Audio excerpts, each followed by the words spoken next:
Psalm 27, King James Bible Version. The Lord is my light and my salvation. Whom shall I fear? The Lord is the strength of my life.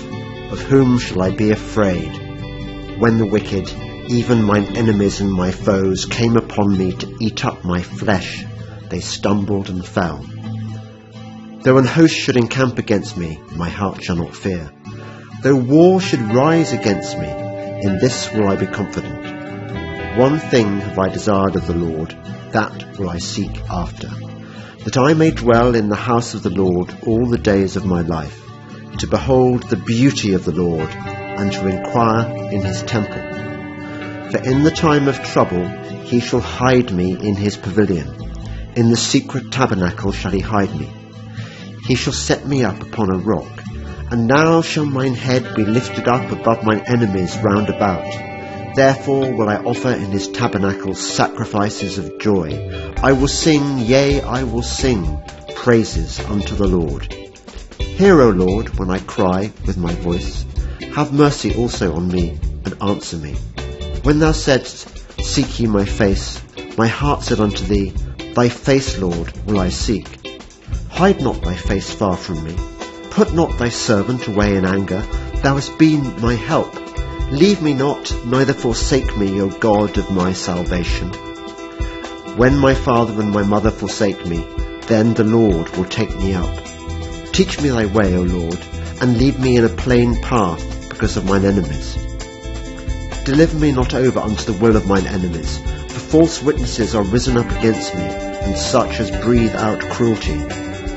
I had fainted unless I had believed to see the goodness of the Lord in the land of the living. Wait on the Lord, be of good courage, and he shall strengthen thine heart. Wait, I say, on the Lord.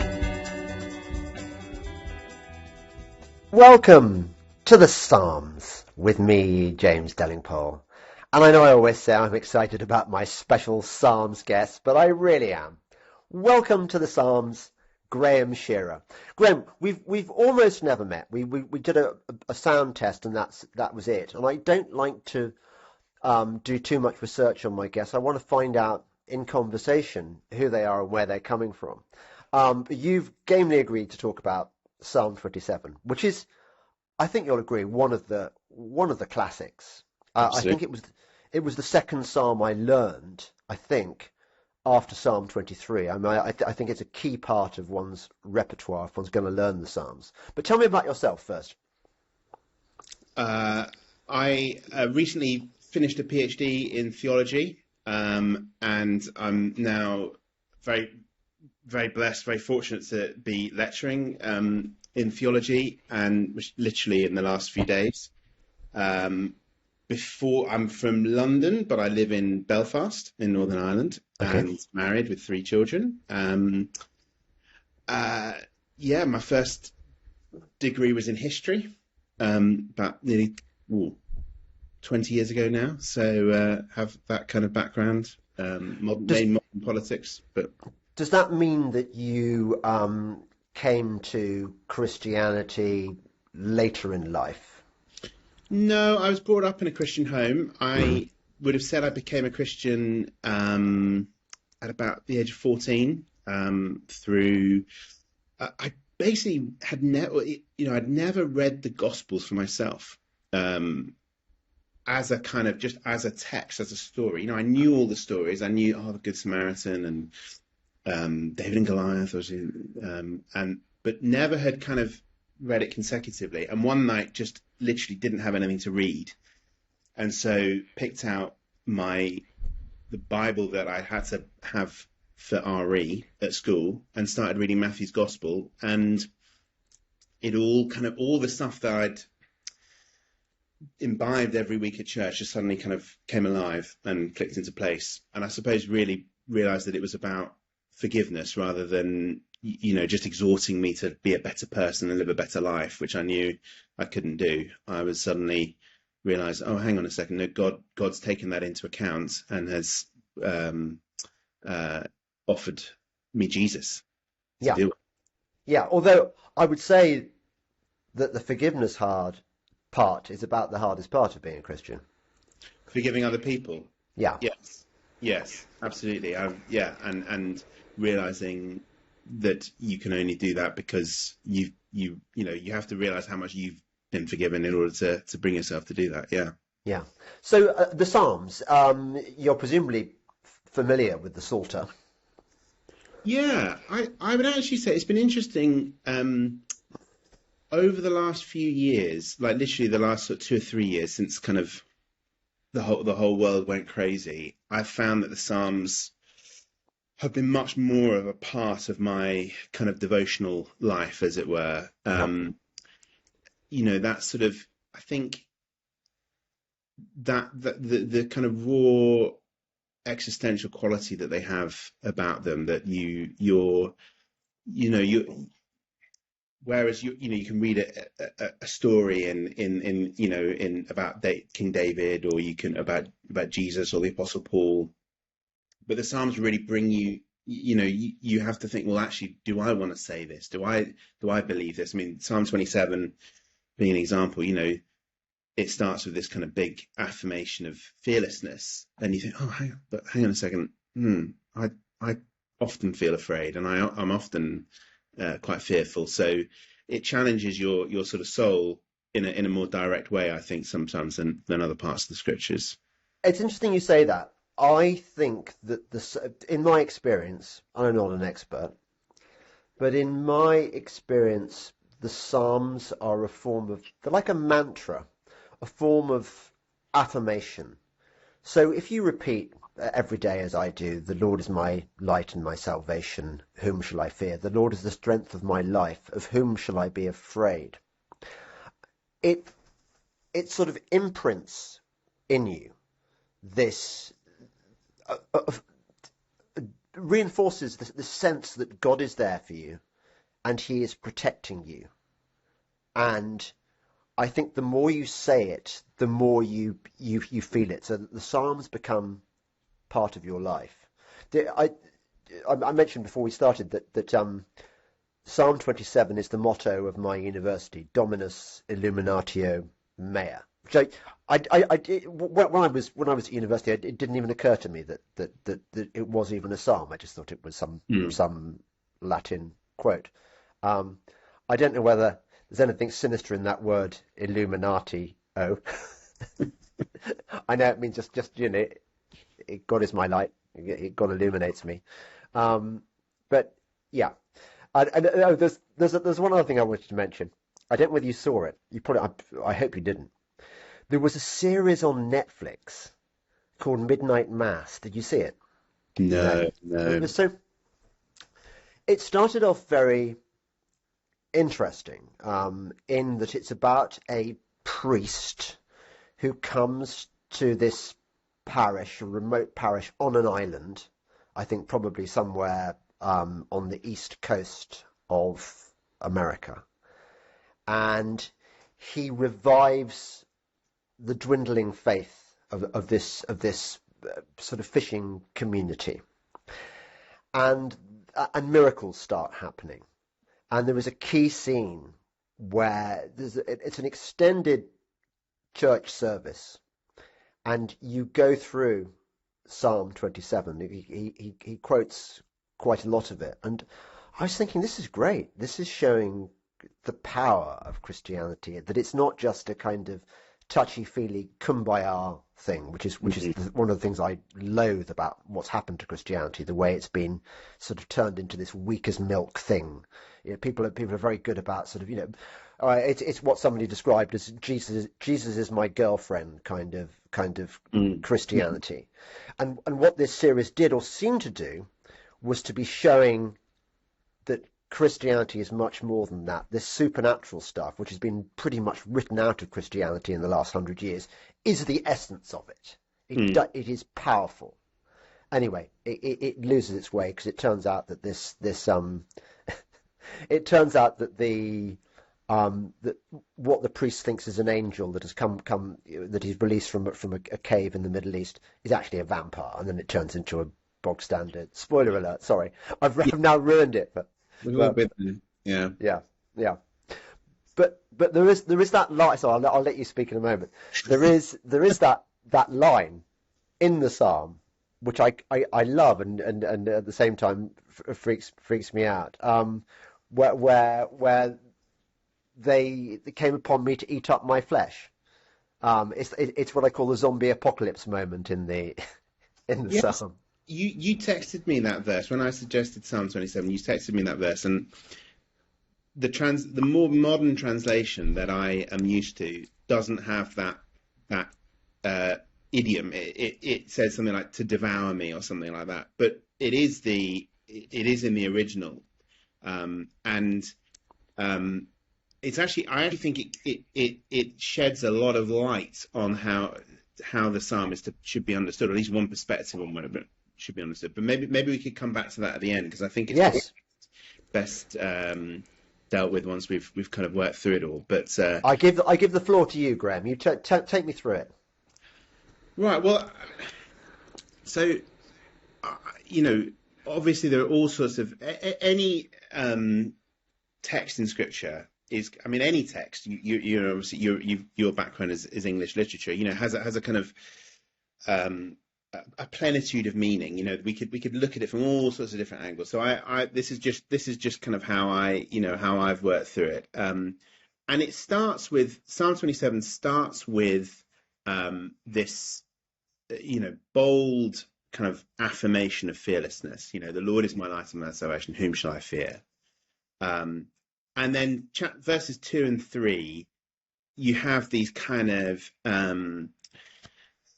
massive statements. Even if this happens, when the wicked come to eat me up, as they say, they will be the ones who will stumble and fall, or they stumble and fall. Even when an army should encamp against me, my heart shall not fear.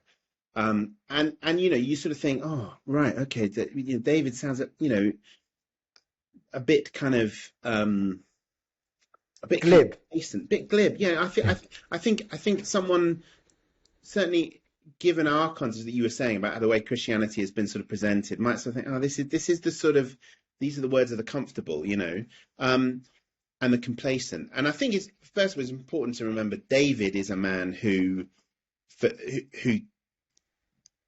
couldn't be glib about these things. David was someone who faced armies against him. These were real experiences for him. His reign was one that started in civil war, ended in civil war. His one son killed another son, then tried to usurp him. Then another son tries to usurp his chosen. It's just bloodshed, conflict the whole time. There's a tradition that Psalm 27 is something he said maybe before he was anointed, before he was made king. So maybe this is to do with Saul and him kind of chasing David around the kind of deserts of Israel, that kind of time. But whatever, all through his life, he had enemies. He had genuinely people who were out to physically kill him. So just to pause there, this is one of the Psalms of David. He definitely wrote this psalm, did he? Well, the psalm begins the Hebrew, which my pronunciation will not be very good, but is Le David, and that kind of prefix le is can be translated of. So I would say, for me, that points towards a Davidic authorship, but there is, one might debate kind of exactly what that text is trying to say, but I think it's Davidic. It's certainly marked out as a psalm that has a particular reference to David, rather than say Asaph or some of the other authors that we're given in the Psalter. So you have this kind of this confident affirmation of fearlessness, and it's the Lord is my light, is my salvation. But I guess the question is, why does belief in God, why does God make David fearless in a way that, for many of us, we've believed in God for a long time, we've had, and yet we've had times of great anxiety, great fearfulness. It doesn't seem that belief in God is just a kind of automatic antidote to fear. And just to sort of put the idea in context for a moment. I mean, I think it's interesting, isn't it, how fear is so, um, such a feature of human society, particularly at the moment. We've seen the way fear has been used. There's kind of official fears that you're kind of things you're allowed to be afraid of, like viruses or climate change or, Putin. Nuclear war, yeah, Putin, yeah. But then I think there's the kind of the dissident fears. There's the fears of those who don't buy into those narratives, the fears of, CBDCs and, digital kind of grid, prison camps and all these kind of things. And I think basically you have a society at the moment where anxiety is rife, So to be able to say I'm just not afraid. Whom shall I fear? Of what shall I be afraid of? Is a hugely bold statement. Existentially to be able to live without fear is a massive thing. It's not just like, oh well, that's nice for kind of weird religious people. This is something that I think all sections of society live with fear in some way or another, whether those fears are justified, whether they're unjustified. We all, and I think, rates of anxiety seem to be going up. The way that society has become much more atomized, much more unstable. We don't live in kind of extended families where we have a sense of ourselves. All of that contributes to a sense of well, what's the future going to bring? What's life going to be like? And so we have this kind of anxiety, and yet here we have in the Psalms a sort of bold affirmation of fearlessness. So why is David sort of able to say this? And I think the Psalm leads us to verse 4, verses 4 to 6, as the kind of the foundation, the reason why verses 1 to 3 are true of David. Why can David say this? We can say it because he says, one thing have I desired of the Lord, that I will seek after, that I may dwell in the house of the Lord all the days of my life, to behold the beauty of the Lord and to inquire in his temple. And it, the way I read this verse, this is the explanation. Verses 4 to 6 are the kind of explanation for the fearlessness of David in 1 to 3. And it seems that really what gives David his kind of fearlessness, what gives David his confidence, is that he is a man of one desire. That he in the end seeks after one thing. And that is, he says, to dwell in the house of the Lord so that I can behold the beauty of the Lord, to gaze upon the Lord. And, again, that is something that I think doesn't necessarily, probably won't resonate with lots of contemporary people. To think of wanting to behold God as something that is beautiful, as someone who is beautiful. Whatever we think about God, generally speaking, kind of beauty, extreme beauty, is not a category we tend to tend to ascribe to God. We might think about him as a kind of ruler, as a kind of governor, whatever kind of ideas come into play. But for David, it's the beauty of the Lord that's kind of central to his understanding. That's interesting to hear you say that, Graham, because I think maybe I've been dwelling with the Psalms for too long, because to me it just seems like, that is the deal. That when you read the Psalms every day, as of course monks would have done, medieval monks would have done, they worked their way through the Psalter and they learned it by heart as part of the the first thing you did as a novice monk was to learn the Psalter. And I think of Psalm 1. It sort of sets out the terms of engagement. This is the deal. You think about blessed is the man that hath not walked in the counsel of the ungodly, nor stood in the way of sinners, and hath not sat in the seat of the scornful. But his delight is in the law of the Lord, and in his law will he exercise himself day and night. I suppose what I'm asking you, if you're not doing that as a Christian, you're surely doing it wrong. Yeah. We spend our days. I spend a lot of my day thinking about God and thinking about, doing what He wants me to do and trying to work out what it is that He wants me to do. Uh, I'm sort of slightly concerned that you think that that is not a. Well, I suppose it's something. I think obviously within secular society, Yeah, within a kind of the unbelieving world, yeah, God is often either a kind of irrelevance or a kind of hostile. It's sort of North Korea in the sky, as Christopher Hitchens used to talk about. yes, For a lot of Christians, while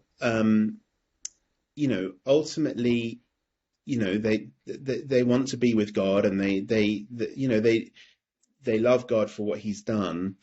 Often He's, I think, kind of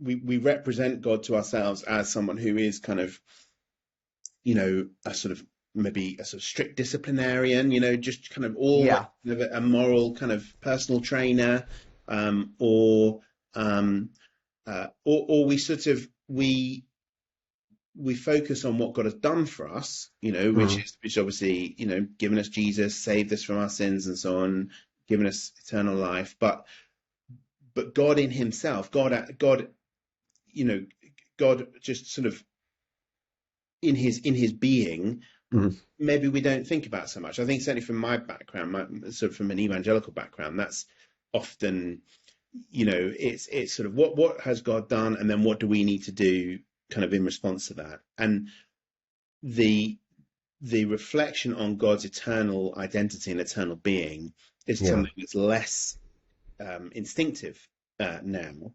I think philosophically, there's also been moves in the last few hundred years that have made that kind of idea less kind of, we're less confident that actually that's possible to do than maybe we once were. That's interesting. I was going to say, do you think maybe because in my since becoming a Christian, I've been acutely aware of the differences between the different factions of Christianity. It's like the Mm. devil's just gone in there and go, yeah, let me stir it up a bit. Let's have these disagreements. Let's get people burned at the stake. For, I mean, can you imagine how Jesus would have felt about that? That people would be arguing about that putting people to death for things that I imagine Jesus would have considered to be kind of irrelevant. Well, I mean, I suppose it's going to vary on a case by case basis, but as soon as I mean, there's certainly, I think there are things that are issues of truth that are really, really significant, and upon which eternal destiny hangs. But I certainly think that a lot of contemporary divisions in the church are unnecessary, are lamentable. Certainly, yeah. I mean, I think that we want to, you know, navigate between a kind of indifference to just kind of any claims of truth, and you can say what you like, and that's fine, versus a sort of, I'm ready to go to war on, every jot and tittle. And Jesus speaks about the kind of what's the phrase, the kind of profound things of the law and the minor things. And I think often we haven't discerned the difference between the two. When do you think? I mean, I like the line here: to behold the beauty of the Lord and to inquire in His temple. When do you think we lost the ability to do that culturally? Because I mean, you look at the medieval cathedrals. Mm. They celebrate the beauty of the Lord. Yeah. I look at Coventry Cathedral, the new, and it's quintessentially satanic. It's not about beauty. I think Basil Spence, the guy who got given the commission, was working for the other side. It gives me the creeps going into that place. It's I've never horrible. visited. I've Don't never been. don't. It's like going into a satanic mass. It's just monstrous. Um, but at some stage we lost our sense of the beauty of the Lord and Yeah, the I think we lost a sense of nature as being able to transmit that beauty to us. And some people would put that at kind of Descartes, Some people put it further back in kind of medieval moves in kind of medieval philosophy. I think, these things are rarely it's rarely just sort of one particular move, but gradually, you know, as we've gone on, I think we've kind of become hemmed in, so that nature now is no longer a kind of, a kind of mirror in which to behold the Lord's beauty. It doesn't tell us anything about its maker. It's just a sort of a whirring machine that goes on, that, and our minds may or may not correspond with that reality. Our minds may or may not give us access to what is really there. It's just, this is whatever happens to kind of skitter about between our ears. Well, Yeah. it's almost, isn't it, that the sort of the modern understanding of nature, since the 1950s, it's almost in opposition to God and Christianity. It's become this alternative religion, Gaia worship. It's not it's as though when we look now at beautiful landscapes and animals and stuff, we're invited to feel guilty about it. We're invited to feel as though we're not better. That it wasn't created for us for our pleasure. It's something that we've just, through our selfishness and greed and refusal to amend our carbon guzzling lifestyles, we are destroying. Which again is in opposition to what the Psalms tell us. Psalm 8 makes it clear that God has given us dominion over this world, and obviously we have a sort of the duties of stewardship as a sort of modern translation has it, but nevertheless we are the top dogs because we're made in God's image. Whereas now it's not. When you look at a David Attenborough documentary and look at all that wonderful wildlife photography and stuff, we're not encouraged to marvel at God's creation, are we? No, and it's. I mean, I think, probably. I think it goes back further than the 50s, as I'm sure you would agree. There's this sort of view of nature as a kind of great mechanism that just sort of obeys these laws, and you get kind of deism in the late 18th century, where God is the kind of the watchmaker who sets it all up and then lets it all run, and then eventually you have no watchmaker at all. You have the blind watchmaker in Dawkins' view. So yeah, I mean, I think on one hand you have to, on one hand you have this paradox, don't you? On one hand you have human beings are kind of capable of solving all the world's problems, and if only we could kind of get enough minds together in a particular city, they'd all come up with the perfect technological solution to it all. Yeah, it's called the Tower of Babel. Yeah, exactly. You've got that, but on the other hand, you have, we're just one particular set of organism, and there's no, I mean, there's Peter Singer, isn't it? The kind of speciesism. Why is it that a baby chimp is less valuable than a baby human being? All that kind of thing. We share 95% of our DNA with a worm, so shouldn't they get priority over us on this sort of thing? And I think bananas. And bananas. We share a lot of our DNA with a banana apparently as well, so maybe we should stop eating bananas.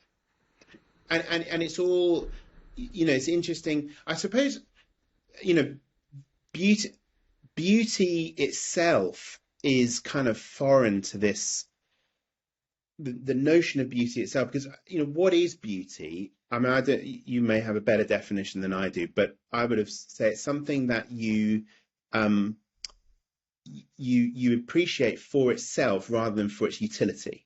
So beauty is not something that you kind of, I love this painting because it increases the value of the room. Well, that's not, you don't really find the painting beautiful if that's why you bought it.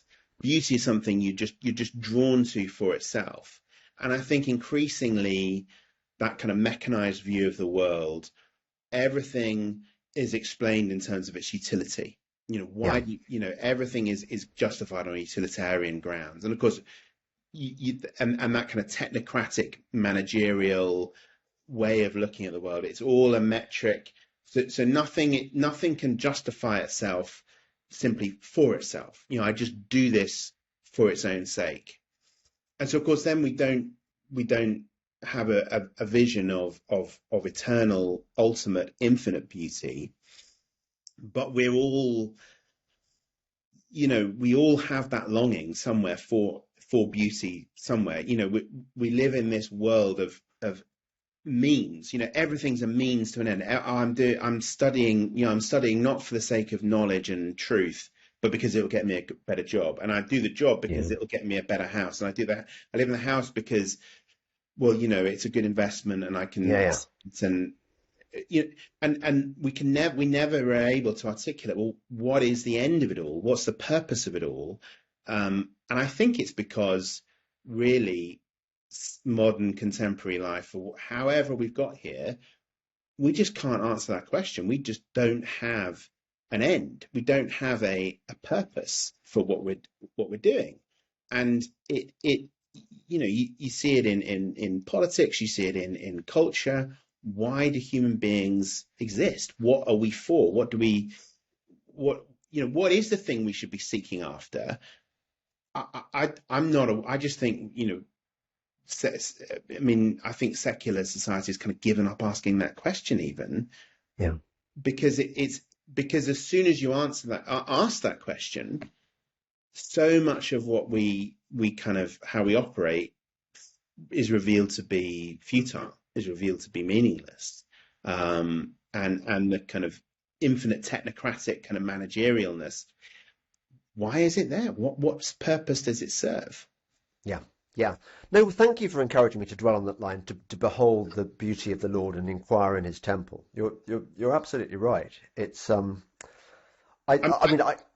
see beauty as an expression of the divine. I bore on about this, that God is love, God is beauty, and God is truth. And we know those things instinctively. We have this direction finder, which naturally, and obviously there are snares that are put in our path to take away from this, but we know what the good stuff is. Yeah, we do. Well, we want happiness, don't we? We want to be happy, and that's Christian theology down the ages has affirmed that happiness, the end of humanity is to find ultimate goodness, ultimate beauty, and that is what nothing else is able to satisfy us other than that. And I think one thing I thought is helpful to touch upon is just why is God the one thing worth finding? How do we articulate what it is about God that makes him unique in that sense? And Augustine in his sermons on this passage has a kind of a bit of a mental exercise to help us kind of get our heads around this. So he sort of says, when you talk about like a good field or a good house or a good person, you've kind of added something to that field or that house or that person. It's not intrinsic to being a field that it be a good field. There's something that field has about itself which makes it good. It's very fertile. It's good for running through as a young child if you're Theresa May or something like that. There's something about it that's positive and that's good. But it's not. But it's, as I said, fields themselves are not intrinsically good. You can have bad fields. You can have bad houses. You can have bad people. And so what Augustine's saying, that there's something kind of that those things, on one hand, there's a real property. Not that goodness is just kind of a nothingness. There is something real. We're saying something true about when we identify something as good, but it's not found in those things which we actually experience goodness through. We experience goodness through people and places and so on. And so therefore there must be something that is kind of good in itself, that is just goodness itself, that is that is the thing that all those other things kind of participate in and have a share and have a kind of a share of. I've got a little. He says there is a simple good, sheer goodness itself, in virtue of which all things are good. The good itself from which all good things derive their goodness, and that goodness is God. God does not take his goodness from anything else. God simply is goodness itself. God is beauty itself. He is the one who we enjoy, not because it kind of leads us on to anything greater, anything beyond himself. He is where all our longings and our kind of desires terminate, because he is the very thing itself that all those other things have been kind of leading us on towards. And I think I find that helpful to me, to think God is not just some other object in the universe. Some people love their families, some people love their cars. I love God, and it's just sort of all on a par. God, there's something transcendent about God that makes him uniquely suitable as the object of our desires. Does that? Yes, it does. Do you think a car can be good? I mean, do you think that I look at an E-Type Jaguar, for example? It is a thing of beauty. Yeah. Well, I mean, Augustine would say, and this actually, I thought this would be an interesting kind of angle to go in. Augustine, and again, this is sort of bog standard Christian kind of philosophy, Christian theology through the ages, that in the end, being and goodness are convertible, but not convertible in the sense of an E-Type Jag, but able to be that being itself is good, that simply to exist is good, and the reason for that is to say God is the creator of all things, God is the source of all things, God himself is goodness itself, good is infinitely good, and therefore existence itself is good. That there is, in the end, there is something, it is better for everything to exist than not to exist. Now, of course, that raises the question of kind of evil and yes. And of course, what Augustine would say, and again, this is sort of mainstream Christian theology, would say that when you see something that's evil, you're not seeing you're not seeing a kind of a separate opposite entity, kind of goodness and evil kind of thing. You're seeing a kind of a falling away from the good. So it's like a kind of it's a glib example, but it's a bit like a hole in a sock. So the hole has you can point out, there's a hole in the sock, but really what the hole is an absence of sock, and the hole depends upon the rest of the sock for its existence. If you've no sock, you've no hole. And so what that's now, you'd want to parse that through. I'm sure there's obviously a much longer conversation about all of that. But the point of the thrust of it all is to say that, and I think this is what you were getting at with some of the stuff about kind of the way environmentalism has gone, is that actually existence itself is good. And I think a lot of our contemporary society has a huge crisis of confidence about that actually it would be better if fewer human beings were on. It would be better if we weren't here. And, so much of the kind of contemporary thrust of deconstruction, you'll be very familiar with that in literature, the way, you're always deconstructing. There's never anything real to put your kind of finger on. It's all difference all the way down. It's all just kind of misunderstanding all the way down. It's just text. Just kind of flim flam. And I think that comes from a conviction, or at least a doubt, that existence itself is good. That reality underneath it all is good. And whereas what Christianity says, and what David is kind of experiencing here, is to say, actually, fundamental reality, the one that stands behind it all, is not just kind of slightly good or better than on the whole, it's good that it's there. it's actually sheer goodness itself. And so, that just gives a kind of confidence to existence, let alone anything else. I don't want to dwell on this for too long because it's Sure. it's a distraction. But presumably, this is why Christianity puts a high premium on life, and is why suicides are not buried in consecrated ground, because it's an affront to God's desire for us. He's blessed us with life. It's a gift. Therefore, we should celebrate it. Well, I mean, G.K. Chesterton has the line about, I'll butcher this now, but that committing suicide, the murderer just kills one man, whereas the suicide kills the whole world. What suicide is doing is saying, actually, I would rather that existence didn't. I'd rather not partake in existence itself. Okay. And it's a kind of an expression of despair, and of course, Okay. Can I ask you a difficult question though? I get all that. Suppose you're a good Christian, and tomorrow you are going to be fed by the evil people to the lions, or burnt at the stake. Mm. And you really don't want to go through that. Yeah. Would it be legitimate to kill yourself? Well, it's interesting. Augustine, in the first book of City of God, he's writing about the sack of Rome.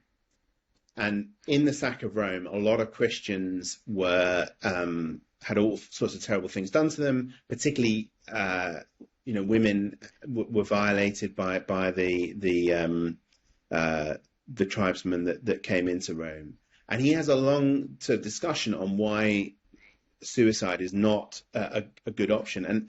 And it really does rest upon this idea that, because of the existence of God, because of the fundamental reality of God, that despair is never fully justified. Without being glib about our or trite about kind of particular circumstances and what people are facing, there is always the thought that the one who is in control has put me in this situation, and there is something about this reality which, terrible though it is, I can endure through to the end. Suicide is I'm not being, I don't want to obviously suggest that there's any, obviously people who are in this situation are in really difficult circumstances, and there are all sorts of, despair is a terrible thing, and it's something I've wrestled with that myself. But what the Psalms are saying and what the Bible is saying is that even in those darkest moments, the Lord is your light and your salvation, that there is something worth clinging on for, to endure. And of course, that's what the martyrs faced in the early centuries of the church, was that they had these terrible things done to them. I mean, some of the things the Romans came up with to do violence to people are quite extraordinary. And more recently, the communists in Russia. Oh yeah, some of the things that happened under Lenin and Stalin. Martyrdom in all ages has been expression of hope, an expression of fearlessness in the face of these extraordinary violence, extraordinary despair, and of course, I think that just mentioning that shows us that really, for this psalm to be understood, it's not David saying, oh well, I'll kind of always escape by the skin of my teeth. The fearlessness has to be fearlessness that endures even when your flesh is torn apart, your flesh is ripped open. You do have to endure the last gasp of physical endurance into death. There's something about being able to dwell upon seeing the beauty of the Lord, which is secure even in those circumstances. Okay, so we're only taking it kind of uh, when he says that in the time of trouble he shall hide me in his pavilion, in the secret of his tabernacle shall he hide me. So it's he's not really going to be hiding you in his place. They may still get you. Well, I suppose, there's two answers, two aspects to that, I think. First of all, you know, want to say that the goods of the soul, you know, outrank, as it were, goods of the body. So I think, Right. the person who will tell a lie, who will tell a lie rather than, lose their job or Yeah. whatever. The person who can be bought in that way, the person who puts, a bit of extra cash ahead of their integrity. We all naturally think, no, that's not the way human beings should be. Immaterial goods are higher and greater than any material good ultimately. Yeah. And then the other thing is, of course, that as we read this psalm in the light of all of the scriptures, that in the end, human beings are body soul composites. We're made to be, our bodies are not just kind of optional extras. And so, yes, things that involve the loss of physical life, the loss of physical health and comfort are dreadful things. They are evil things. But in the end, the Lord is able to redeem both the body and the soul. That in the end, we don't have to choose between the two.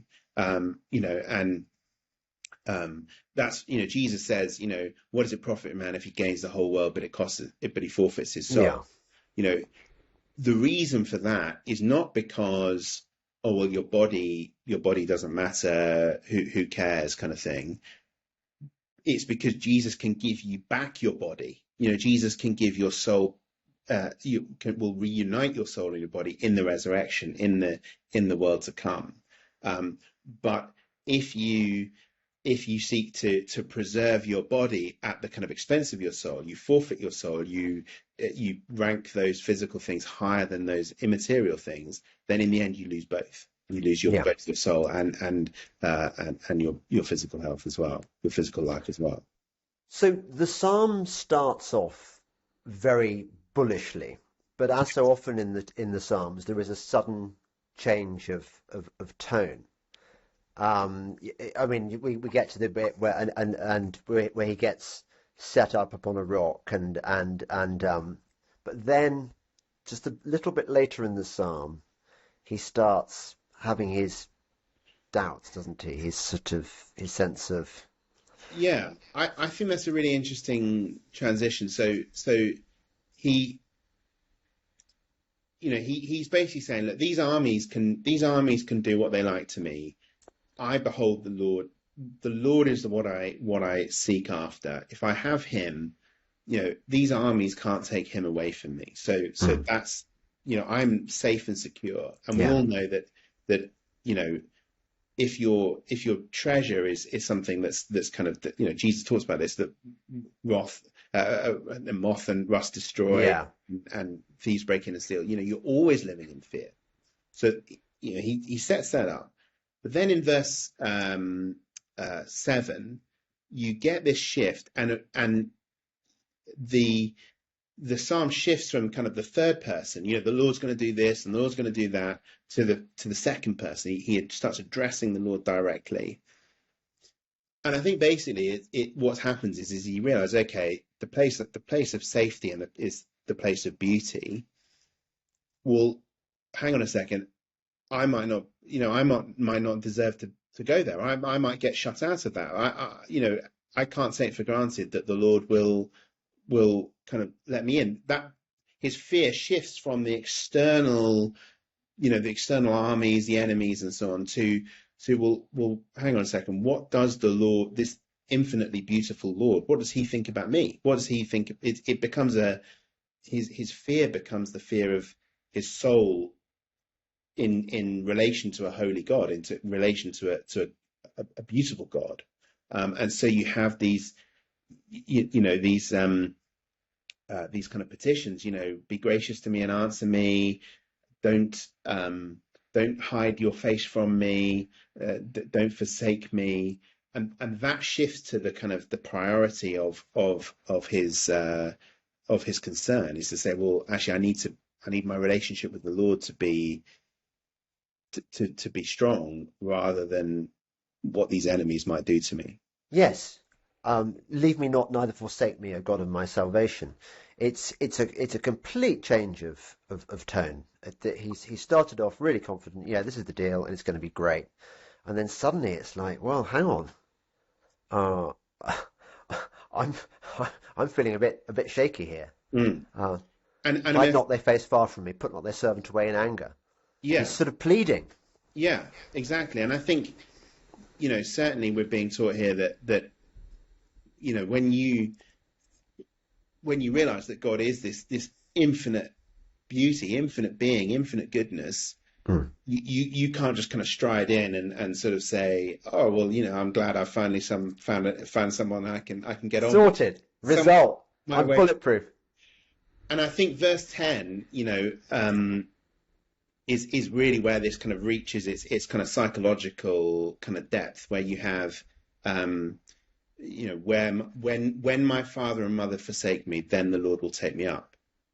And so on one hand, he's going through this kind of process of petition and pleading and so on. And verse 10 it strikes me, on one hand, it's a statement of real kind of unworthiness. He's saying that there's something about him that he thinks his mother and father might even turn away from. And I find that very psychologically kind of insightful, that we all have that sense that if our mum and dad, if our parents really knew who we were and knew what we were like and what we were like on the inside and really to the depths, I think we all have a something of a fear that left kind of exposed, everyone who loves us would turn away from us, even those with whom we have the strongest bond, the ones who we kind of related to at the earliest stages of our life. And I think David is kind of facing that about himself. He's facing the kind of very depths of his own anxiety, his own fears. You have those dreams, don't you, sometimes when no one will open the door to you, no one will want to be with you.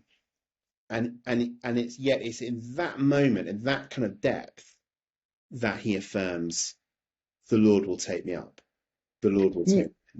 And isn't it sort of echoed in the Gospels, where Christ says that if you want to follow me, you've got to be prepared to lose all your friends and all your. Do you think? I mean, do you think that's what Jesus was referencing when he was talking about this? Because he was steeped in the Psalms, wasn't he? I mean, when he's steeped in the Scriptures, his dad wrote them after all. I think. I mean that. Those verses.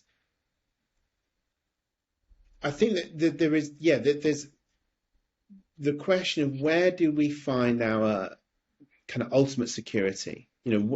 How do we reassure ourselves about who we are? I think often when someone criticizes you, or you have a sort of moment of failure or something, you often you think, well, so and so, he likes me, he still thinks I'm a good, or she, often my mum still thinks I'm great, kind of thing. And Jesus is really saying there that you have to get to a point where where the Lord is the one who you ultimately root that kind of psychological security. You root that acceptance in, rather than any other human relationship.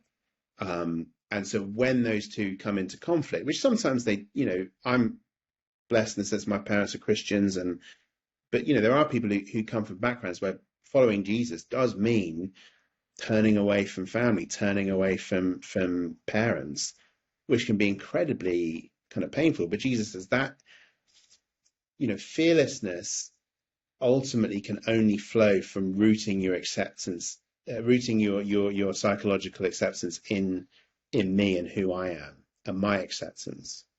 Yeah, I went riding the other day with this amazing girl who came from a Muslim background, and I started chatting as you do about God, and it turned out that she was a sort of born again Christian, Wow.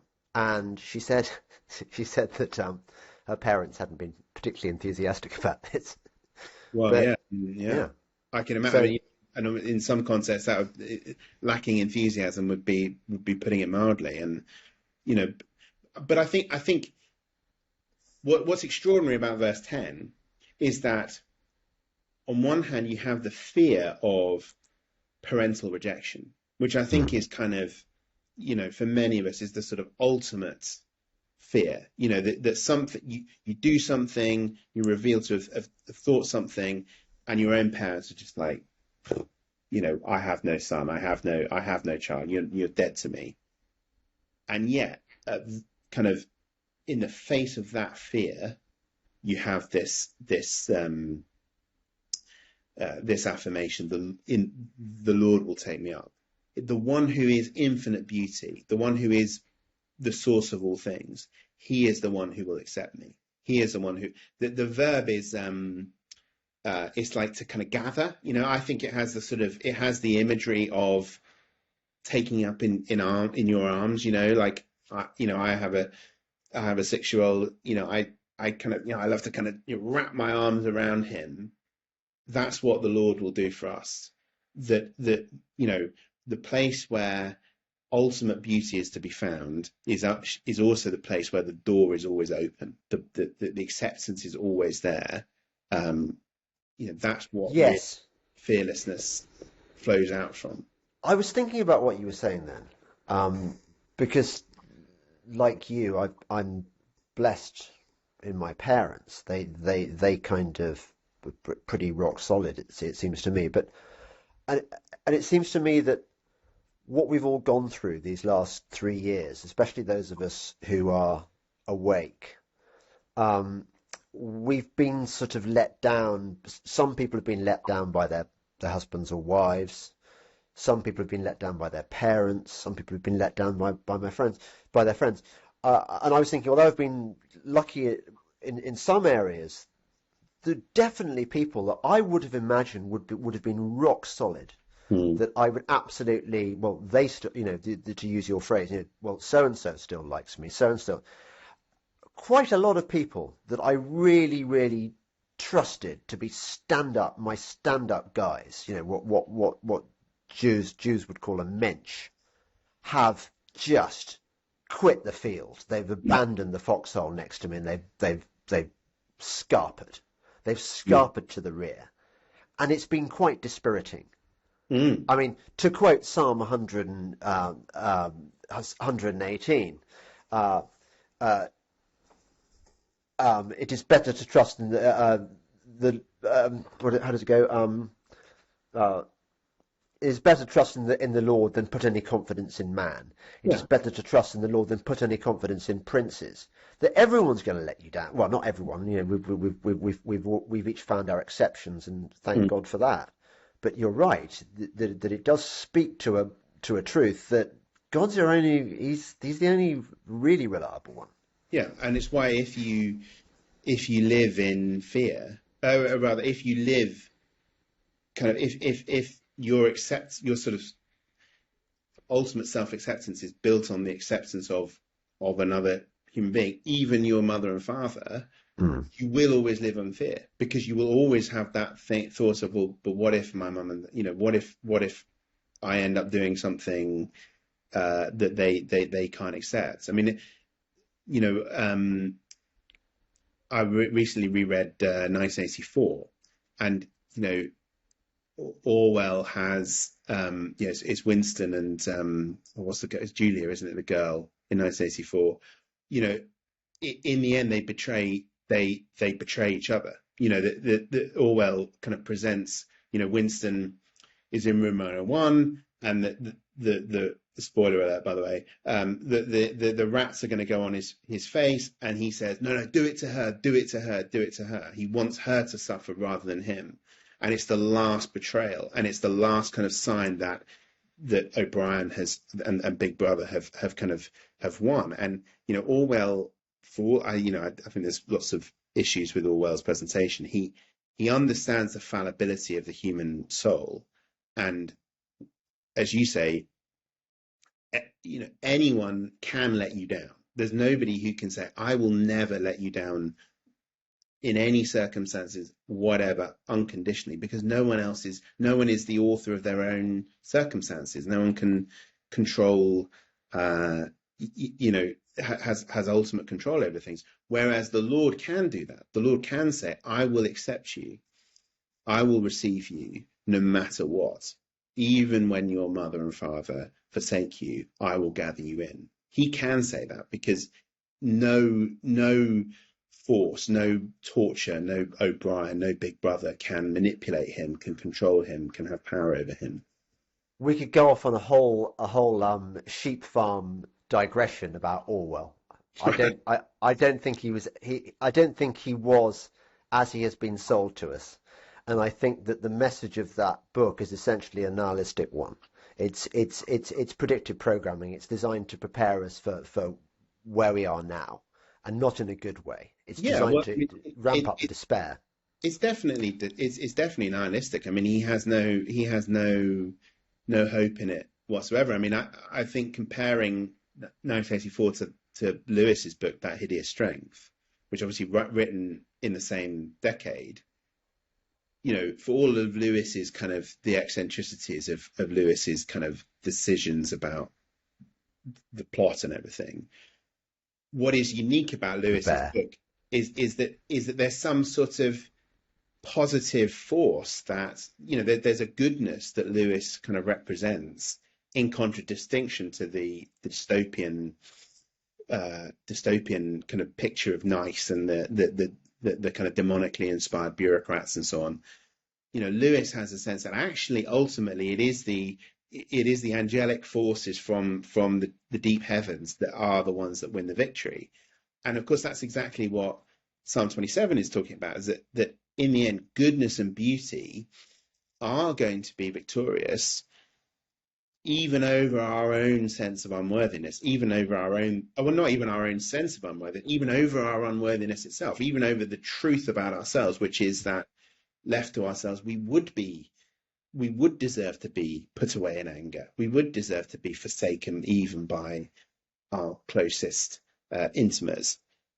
And yet the Lord's goodness and the Lord's power is able, through the Lord Jesus, to overcome even that. Just as a digression, but you mentioned that hideous strength, and there's a scene in the book you may remember where what's the sort of the hero, the flawed hero called? Ransom. Oh, Studdock or Ransom? The guy that's come back from Venus is Ransom, and then there's Studdock, who's the kind of sociologist who gets caught up. The guy who wants to join the inner circle. Mark Studdock. Studdock. Okay, so Mark Studdock, as he's sort of lured into their web of intrigue and has to make these morally compromising decisions in order to advance. And there's one scene where they put him in a room where everything is sort of asymmetrical and the paintings are not quite right and stuff. And I think that's Lewis telling us that we know instinctively it's a bit like atonal music and all the things, and modernist literature and postmodernist literature. It was all ultimately a war on beauty, a war on you look at the works of Bach and you look at the symmetry of it, and then you look at Schoenberg or whatever or Stravinsky, and it's designed to set your teeth on edge. Yes.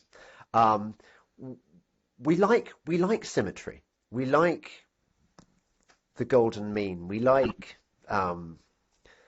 there is a natural beauty which we instinctively understand, and Lewis was showing us that this is how modernism and postmodernism work to Yes. unsettle us and take us away from God. Yes. I mean, I think that Lewis's foresight in some of these things. I mean, that I can't remember the name of that room. I can feel it begins with O, but yes, there's that scene is very, very powerful, and it's the way it's like he can't even discern the reason why it's wrong. He can't. It's so sort of, he's sort of staring up at the wall, looking at these spots on the wall, trying to find if there's a pattern, and he can't find one, and that in and of itself is sort of disturbing and subversive. Can I just go and tell the children to go and stop that dog barking and be unhappy? I think it's wrong that they're doing that.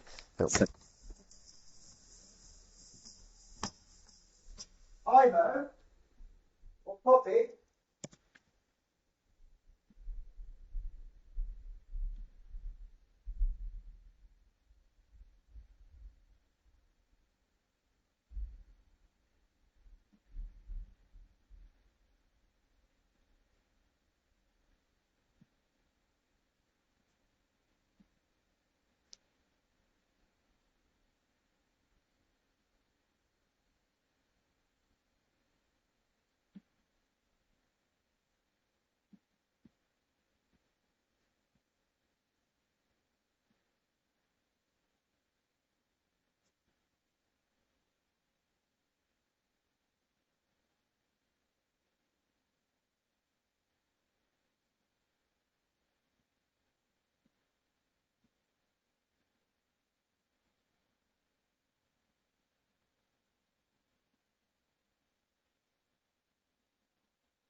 Daisy, come. You come in here. You behave yourself. Sorry, I don't like the sound of animals in distress. Very noble. Add marker, yeah, I get it. Yeah, all right. Yes, we're talking about the asymmetrical room. Anyway, I think we've dealt with what. Yes, haven't we?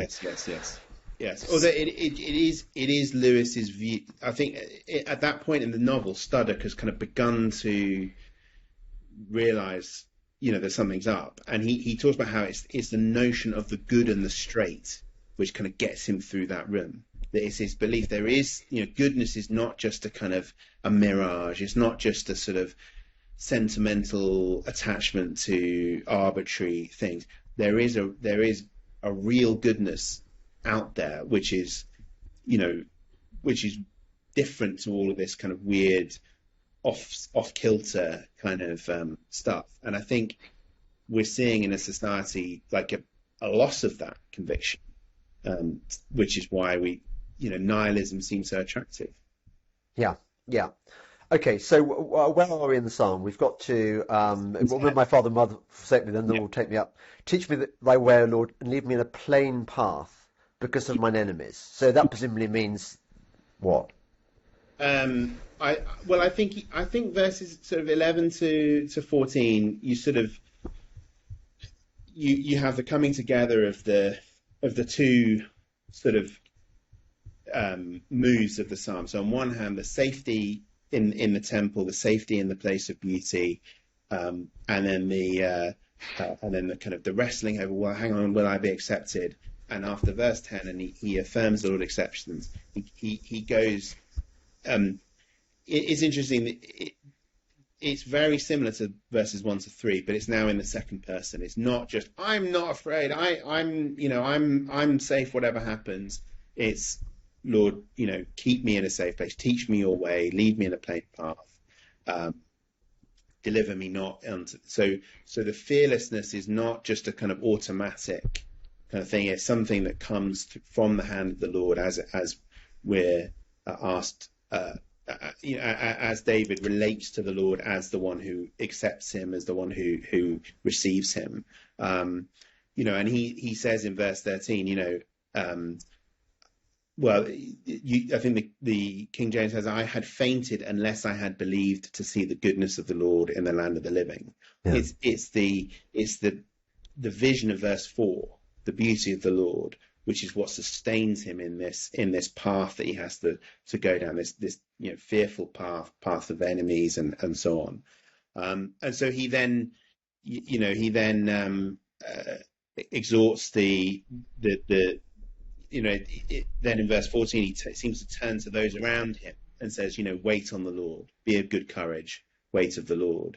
And I think if we could go back at this stage, just as a sort of round things off, to that thing about when enemies come to eat up my flesh. Yeah. What's happening there? There's an amazing scene in John 18. I don't know if you're familiar with it, where it's something that kind of passes you by. I only noticed it, I think a couple of years ago. I was looking at John 18. It's a scene where Judas comes with the soldiers to arrest Jesus. Yeah. And we know from the word John uses to describe the detachment of soldiers. This is a big group of soldiers. It's not just kind of two henchmen that Judas brought. They brought like a big crowd of military men to arrest Jesus in this garden, who is unarmed. He's not a physical threat. And they ask, where's Jesus? Who's Jesus of Nazareth? Who are you? And Jesus says, "I am," which in John's gospel is not just a kind of simple kind of identification. It's an echo of the divine name in Exodus 3. It's an echo of, I am who I am. So all the phrases in John's gospel: I am the bread of life, I am the vine, I am the way, the truth, and the life. Before Abraham was, I am. I am is this kind of recurring motif in John's gospel. And what happens when Jesus says, "I am," is John tells us that the soldiers fall to the ground. And it's an extraordinary moment where just this unarmed man with two words flattens a bunch of professional Roman soldiers. And it seems to me that this is a expression of Psalm 27 verse 2. When the wicked came upon me to eat up my flesh, they stumbled and fell. And all through the gospel accounts, this is true of John, it's true of all the other three as well. It's made very clear that the reason Jesus goes to his death is not because he's too weak to fight. He doesn't, he's too sort of powerless. It's very clear that he has, he says, doesn't he, I could call up armies of angels to rescue me. He has no reason to fear in that sense of being overpowered. But yet he does. He goes with them. The same soldiers that fall at his feet at the use of the divine name are the same ones that bound him and arrest him and take him off to be ultimately to be crucified. Good point. And you mentioned you highlighted the "devour my flesh" kind of language, and I sort of thought that's an interesting phrase. And in the Greek translation of the Old Testament, the Septuagint, it's just it's the same phrase, "eat my flesh."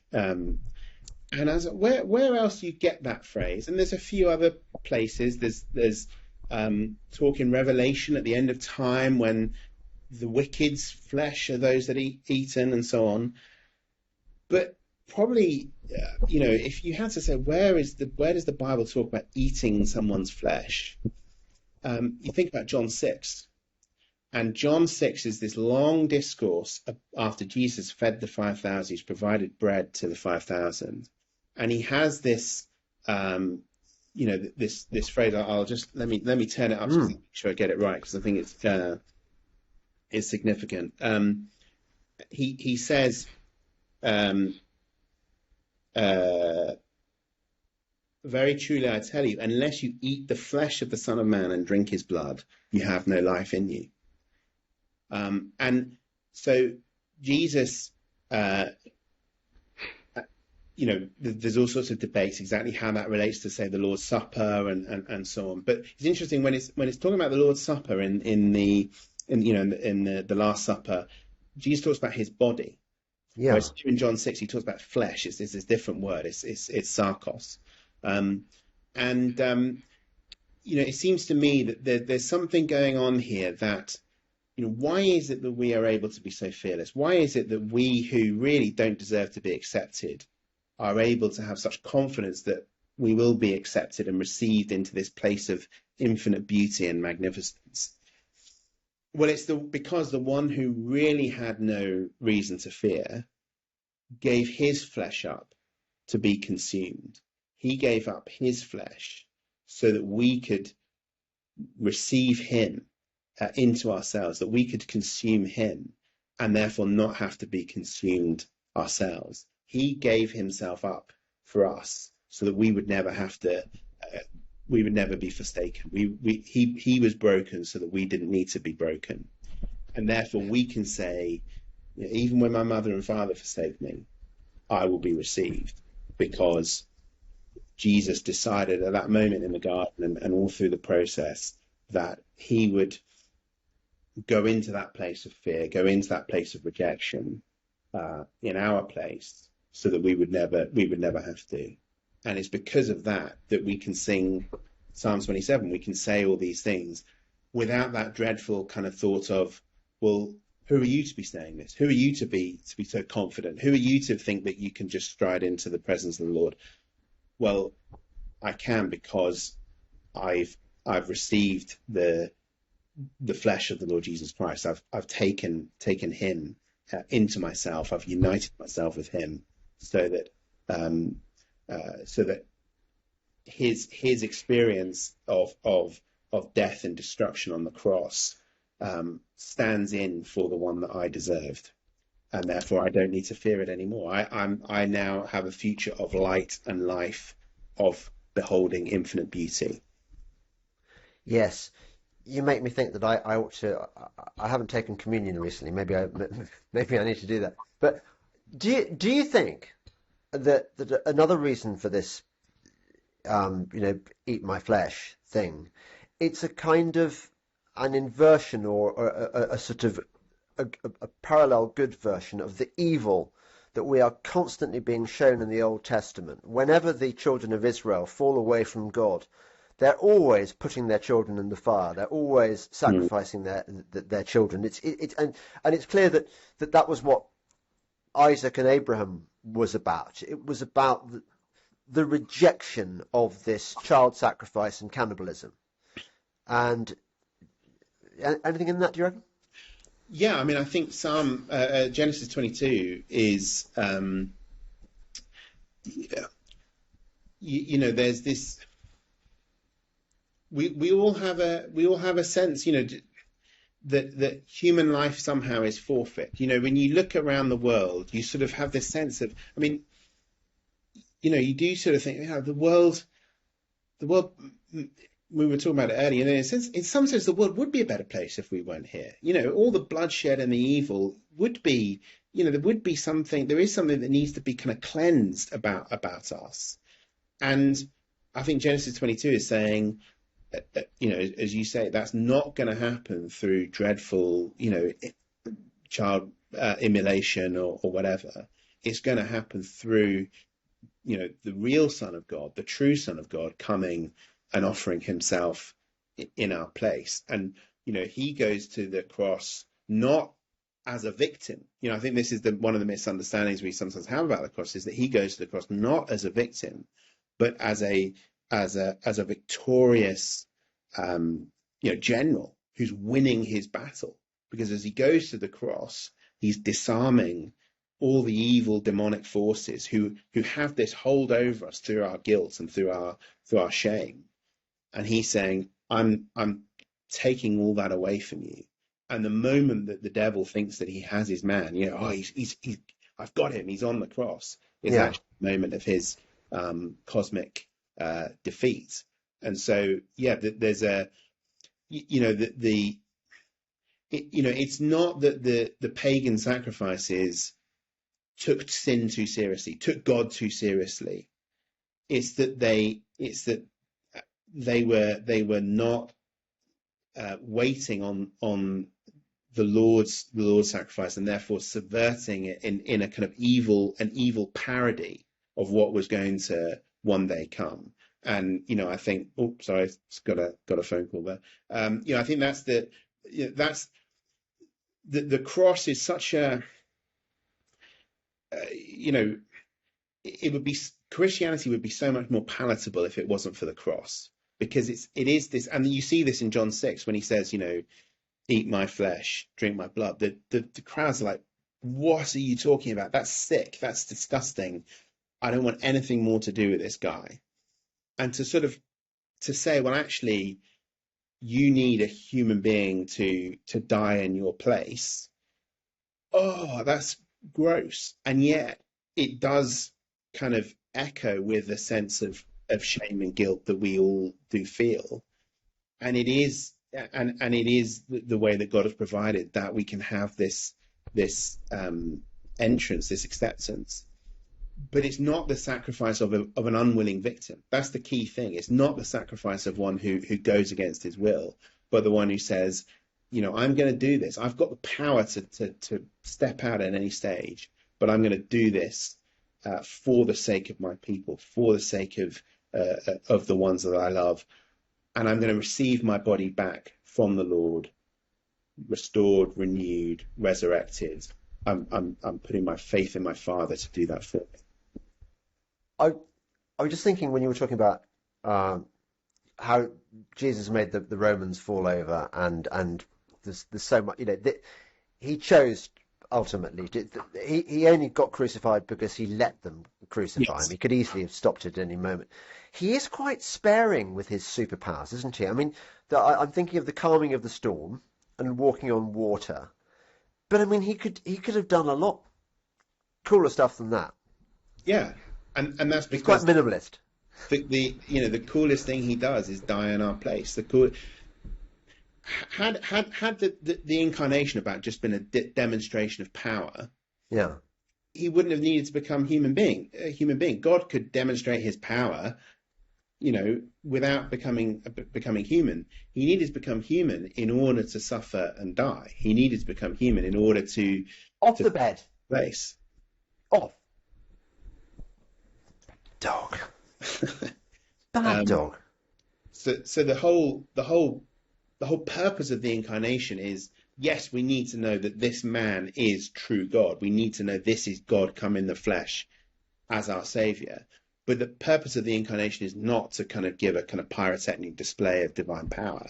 It's to deal with that guilt and that shame that otherwise would mean that we couldn't access this place of beauty and joy and delight that David talks about in verse 4. Well, Graham, you've been fantastic. Thank you for that exegesis, if that's the right word, on Psalm 27. And it's been a real joy. Yeah, and I wish you all the best with your lecturing on. Thank you. On this stuff. Have you got what is your special? I bet you've got some really arcane PhD. Go on, tell me what it was. It was on the doctrine of the Trinity and the relationship between the Father and the Son in eternity, and how theologians have understood that. Well, that's a whole other podcast, isn't it? I'm mystified by the Trinity. Well, I think as most Christians are, surely. It is a mystery. It's beyond human comprehension. That was one thing I discovered in my. And does the Trinity actually get mentioned in the Gospels, or is this a kind of afterthought by the? Well, that's what some people claim, is that it is a kind of imposition of foreign thinking. But I think when you think about the way the Gospels describe Jesus, John's Gospel being kind of classic, the Word was God, the Word was with God, he was with God in the beginning. The way in which Jesus describes his relationship with the Father, he's come from heaven, he's come from above. He's not his story does not begin with his conception, with the beginning of his human life, but has a kind of an eternal history to it, and so on. When you think about the baptismal formula, baptizing them in the name of the Father, Son, and Holy Spirit in Matthew 28, I'm happy that the Trinity is in the Scriptures, but it's not. It's not distilled down for us in the way that later theologians have kind of put the pieces together. Yes, I have to say it's one of those areas of Christianity where I try not to spend too much time thinking about it, because it sort of does your head in. And yeah, it's. I mean, obviously I spent 3 years kind of studying it. So I think there's an element someone needs to do that sort of stuff. But Christianity is life lived kind of through and in the Trinity more than it's like Lewis has the kind of discussion of when you pray, you notice that you're praying to someone, you're praying with someone, and you're praying kind of there's someone sort of helping you to pray as well, that all of the Christian life is done kind of in and with and through the Trinity. And you don't have to have, I've got all the doctrine nailed down and I can explain it all. It's more about living that life through the Lord Jesus, in following him, waiting upon him, and so on, than it is about joining all the dots. well, okay. So, given you're here, and you can now I know your area of expertise. When I say my prayers, for example, can I, if I pray to God, Yeah. Jesus is included in that, right? I'm Yeah. not leaving him out. And likewise, when I pray to Jesus, I can use them interchangeably, because I noticed that some, particularly evangelical Christians, are very, very keen on the use of the word Jesus. They're very, very keen that one should, and obviously I think Jesus is great and all that. But for me, it's not so essential as it is, I think, for many evangelical Christians. Is that a fair comment? I mean, I think sort of language, linguistic forms vary from sort of subculture to subculture and so on. Yeah. Generally, the kind of, I'm trying to think, to, in and with would be the kind of the traditional kind of formulation. So to the Father, in the Son, through the Holy Spirit. So, but that's not the whole point of the doctrine of the Trinity, is that the Father, Son, and Spirit are one God. There's not three. Yeah. It's not a kind of three-part team. It's Yes. God, and so and God. All three are the creator of the universe, the creator Right. of us. They all are that infinite beauty, that infinite goodness that we were talking about. It's not Yeah. that they kind of, well, they're only good when all three are in the room, or they're only good that one's better than the other. Yeah, or Jesus does some things and God does some things, and Yeah, exactly. But there is a sense, and again, this is a kind of mystery. There's a sense in which it's the Son that becomes human, and not the Father, the Spirit. It's the Son that dies on the cross in his humanity. And so there's a sense in which the Son has kind of, we are, through the gospel, Paul talks about, our adoption to sonship, that we kind of almost come in and stand in the place of the Son in the life of the Trinity. Not that we become infinite and eternal, but there's that through the gospel, the Lord communicates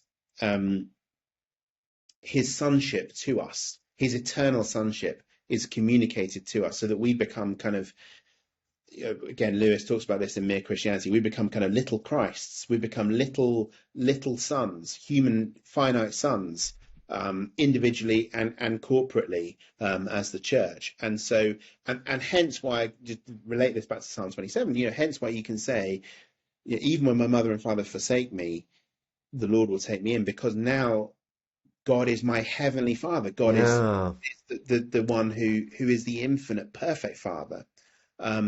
So there's a sense in which we've been united with the Son in his humanity. We've eaten his flesh and drunk his blood. We've become kind of part of him in a kind of profound sense. And yet, in doing so, because he is one with the Father and the Spirit, we're united with them as well. Jesus talks about the Father and the Son making their dwelling within us. And if you've seen me, you've seen the Father. So it's not that the kind of Father's a bit further off and, Jesus is really friendly, but the Father's kind of a bit cross or anything like that. It's that, through the Son taking on flesh, he unites himself to us and thereby unites us to the Godhead, to the Father, Son and Spirit in eternity. Thank you. I really enjoyed that, Graham. I'm really glad I could ask you that question at the end. It's what I call it's like meeting what I used to do in the old days when I met a doctor at a party, and I said, "Doctor, I've got this embarrassing spot," which and you can answer my theological embarrassing spot questions. Where can people find you, Graham, if at all, if you want them to find you? Well, I'm on Twitter, though I don't. Well, X is now. I don't post on there, which is evil, by the way, isn't it? Well, it's an interesting name change, isn't it? I don't post on there very often, but I would have thought a Google or two will probably lead people to finding me in one way or another. They don't have to find you. It's only if you had any books to plug or anything. And anything to plug at the moment. That's good. If I do, I'll let you know. You know. By the way, I do hope you've enjoyed watching this podcast, everyone. I've had some amazing responses. There was this man in Uganda who wrote me a letter. I unfortunately I couldn't reply to it because I didn't. It was one of those. There are so many different forms where people can reply to you, and I couldn't open the thing properly. So, Pastor in Uganda, I just want to say I did get your message, and I really appreciate it. And I've had letters from America, and I've had emails from people who say, "I'm not a Christian, but I really found your Psalm podcast. I love your Psalms podcast." So this is not just for Christians. This is for everyone, whether they're non-Christians, sort of people halfway on the way to becoming Christians, or full Christians. And what I would ask, if you've enjoyed this podcast, please share it. Tell your friends about it, because I don't know why it is that God made me particularly drawn to the Psalms, But it was very, very clear to me that he wanted me to do a series about the Psalms. And I put it off for a long time, and I've really enjoyed doing it. And I can't recommend the Book of Psalms highly enough. And I'm going to be talking to all sorts of interesting people like Graham about this. And so if you've enjoyed it, please, number one, share it. And also, I would really appreciate your support. I know some of you are really generous already, and I'd like. This is my living. If you want to support me doing what I do, then really I need you to stump up. You can support me on Substack. I've been getting a lot of people signing up to Substack recently, and I think it's a good place. There's locals and Patreon and Subscribestar as well, but I think Substack is probably the one. You can also buy me a coffee if you want. Yeah, thank you for being a great audience. Thank you again, Graham Shearer. Thank you, David, and others for writing the Book of Psalms. And thank you, God, for giving me this, and Jesus and the Holy Spirit, for giving me this mission. I love Delingpole. Come and subscribe to the podcast, baby. I love Delingpole. I listen all the time. Subscribe with me. I love Delingpole. Come and subscribe to the podcast, baby. I love Delingpole. I listen all the time. Subscribe with me.